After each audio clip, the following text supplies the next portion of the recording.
everything you just saw, I shot completely by myself while riding my bike.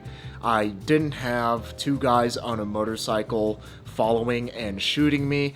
I didn't have another guy on a bike with a camera shooting me. I didn't even have a drone tracking me, let alone somebody to pilot the drone. All I used was a 360 camera and a couple of mounts and duct tape. If you want to know how it's even possible to get those dope shots to make a sick bike edit while riding completely solo, stick around till the end of the video to find out. Speaking of sick bikes, this portion of the video is sponsored by Wabi Cycles. Every one of Wabi's design choices are meticulously made to give the purest ride quality for the money, and Wabi executes those choices perfectly with their bikes handmade by master craftsmen in Taiwan, and a friendly bike shop in Denver, Colorado that's eager to answer your questions and get you on a bike you'll love. Wabi's relentless attention to detail results in Wallace, my 58cm Wabi Special, weighing in at a grand total of 17.5 pounds straight out of the box.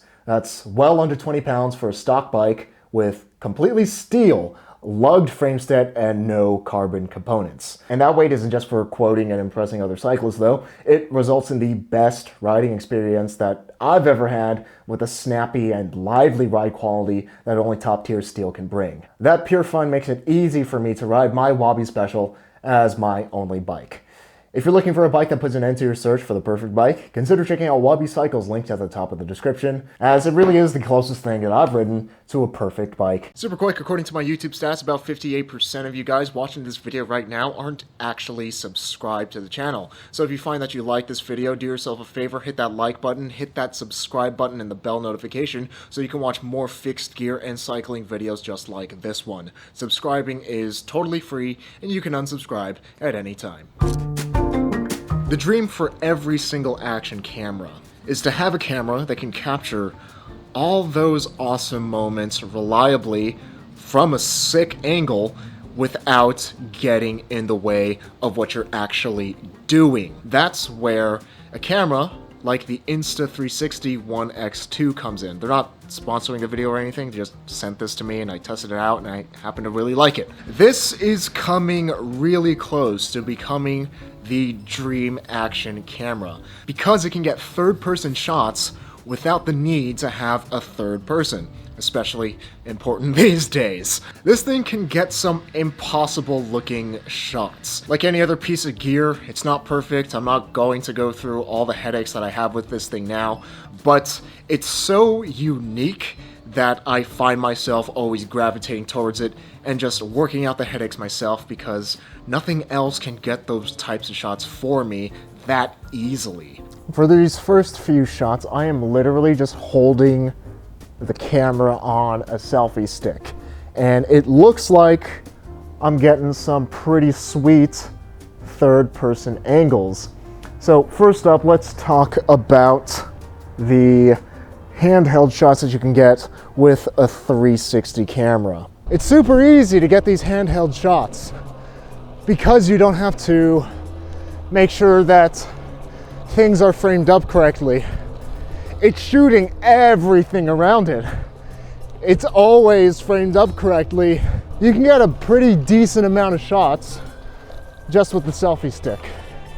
You don't see the selfie stick right now because Insta360 has this feature called the invisible selfie stick. Basically, the way 360 camera works, it has to stitch images together and they just stitch out the selfie stick.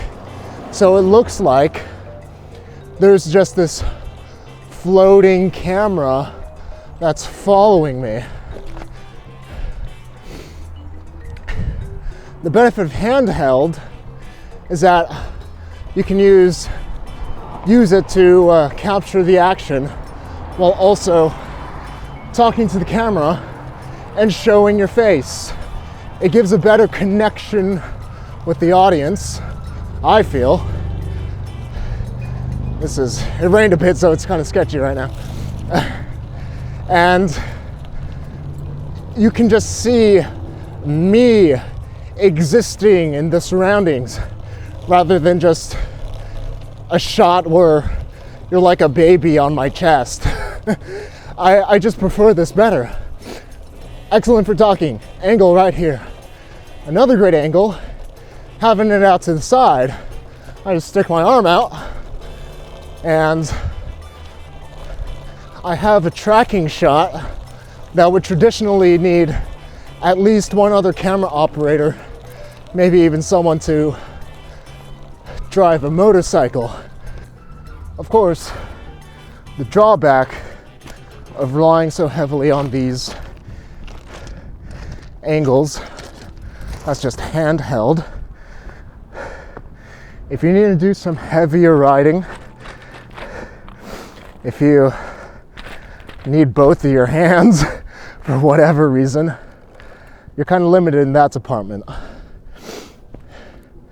But handheld shots are great if you just want to throw in some variety into your edit and keep things visually interesting, even if you're not riding super hard. So we also got this angle, and whoa, baby. If you want to be a kook, you could do non-drive side.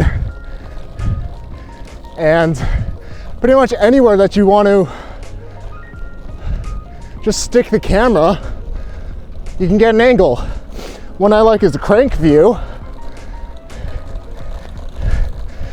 I really like looking at cranks. It's like the heart of the bike that ties everything together. You can have from the front wheel,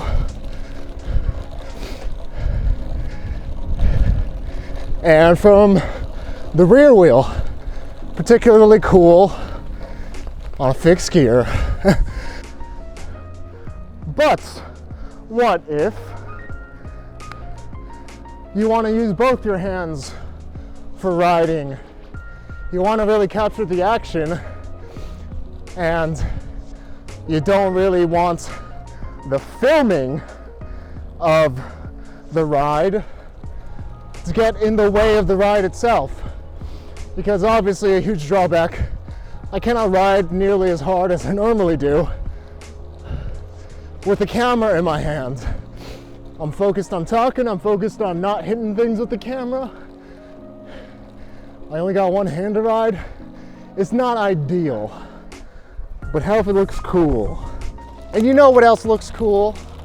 These Everyday's Leg Day hoodies from zachalotto.com/merch. But now I'm riding on the gravel, and this also looks decently cool. Hopefully it's not too bumpy for you. It's actually my first time trying out this angle. To get this angle, oh, that is soft.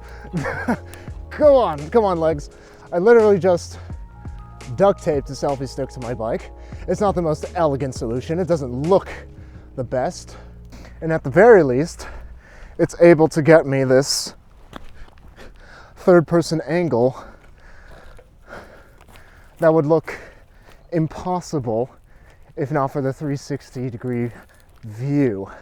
Excuse me. That's a guy just sleeping there.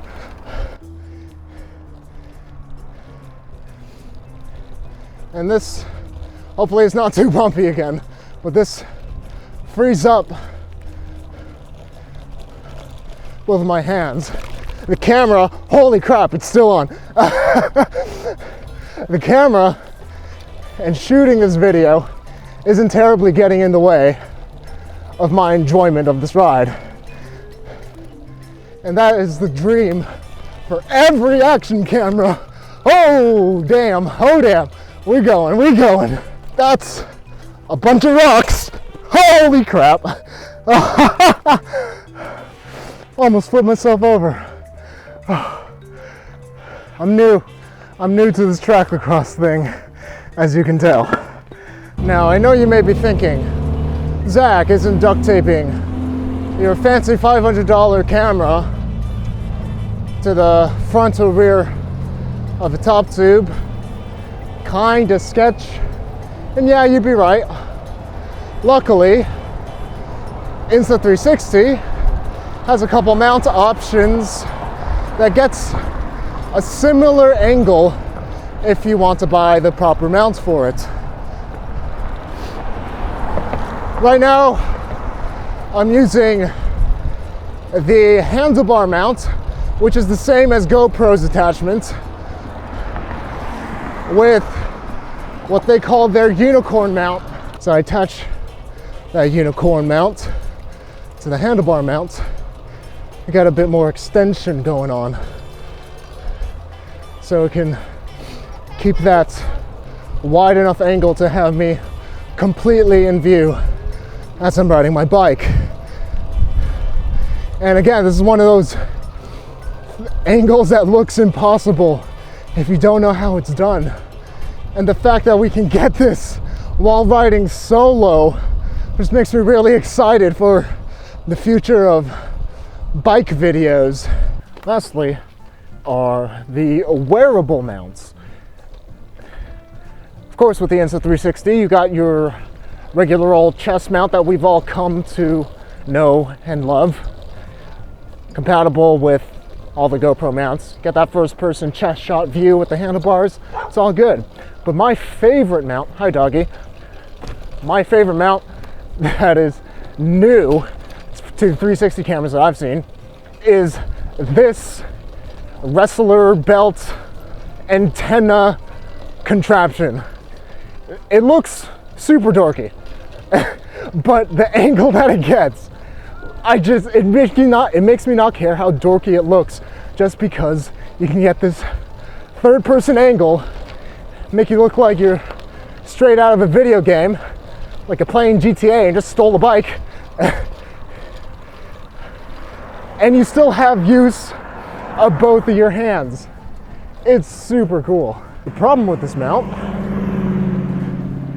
it's not very comfortable, and you gotta be careful not to smack your fancy pants camera into things.